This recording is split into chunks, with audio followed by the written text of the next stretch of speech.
ये बताया गुरुजी कि भाग्य क्या होता है। तो साथ में दर्शक ये भी जानना चाहेंगे और अगला प्रश्न भी यही है कि भाग्य का निर्माण कैसे होता है, इस पर थोड़ा प्रकाश डालें।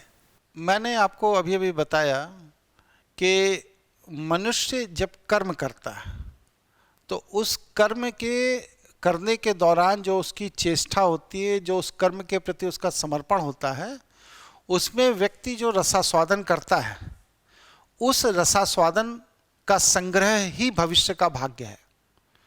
अब मनुष्य ऐसा करता क्यों है?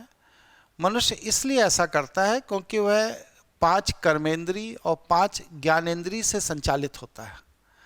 उसकी कर्मेंद्री या ज्ञानेंद्री के द्वारा जो उसे सुख प्राप्त होता है, उस सुख की प्राप्ति के लिए वह विभिन्न तरह के कर्म करता है और उस कर्मों में उस सुख को प्राप्त करने की कामना के कारण जो रसास्वादन होता है, जो चेष्टा होती है उसकी, वह उसके भाग्य का निर्माण करती है।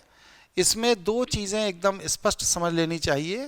पहली चीज़ तो यह समझ लेनी चाहिए कि भाग्य का निर्माण ईश्वर नहीं करता, भाग्य का निर्माण मनुष्य स्वयं करता है।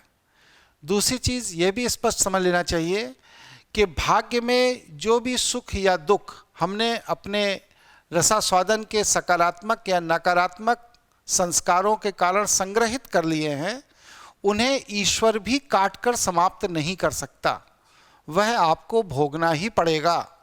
अगर आपने दूसरों को सुख दिया है तो आपको सुख मिलेगा, सुख भोगना पड़ेगा, और अगर आपने दूसरों को कष्ट दिया है तो आपको वह कष्ट भी भोगना पड़ेगा।